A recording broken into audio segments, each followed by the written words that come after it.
बुढ़िया ने रोटी का आखिरी टुकड़ा अपने पति को दे दिया, लेकिन उन्होंने उसे नहीं खाया। इसके बजाय उन्होंने वो रोटी बाहर ठंड में ठिठुर रहे एक नन्हे पक्षी को खिला दी।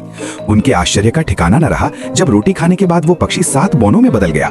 उनकी दयालुता का बदला चुकाने के लिए बौने चुपके से बूढ़े व्यक्ति की मूची की दुकान में घुस गए और उनके लिए बेहतरीन जूतों का एक जत्था बनाने का फैसला किया। लेकिन इनमें से एक बौने की नजर कमजोर थी और वो बार बार अपने ही साथियों को मार रहा था।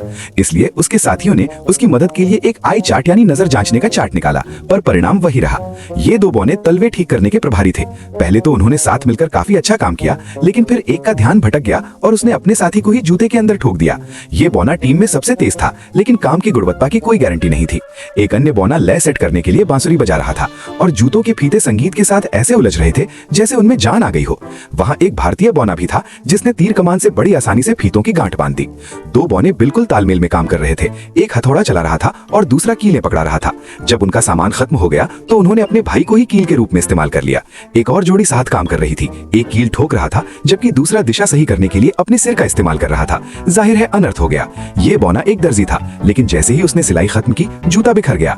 एक और बौना शार्क शूटर था। उसने जूतों में वेंटिलेशन छेद करने के लिए 2 पिस्तौल का इस्तेमाल किया। एक व्यस्त रात के बाद हर तरह के जूते बनकर तैयार हो गए। फिर उन्होंने एक छोटा सा शो किया, लेकिन शोर से उन दोनों बुजुर्गों की नींद खुल गई। ये देख बौने तुरंत वहां से भाग गए। जब वृद्ध दंपत्ति ने नए बने जूते देखे तो वे इतने खुश हुए कि खुशी से नाचने लगे। सच है, अच्छे कर्मों का फल वाकई मिलता है।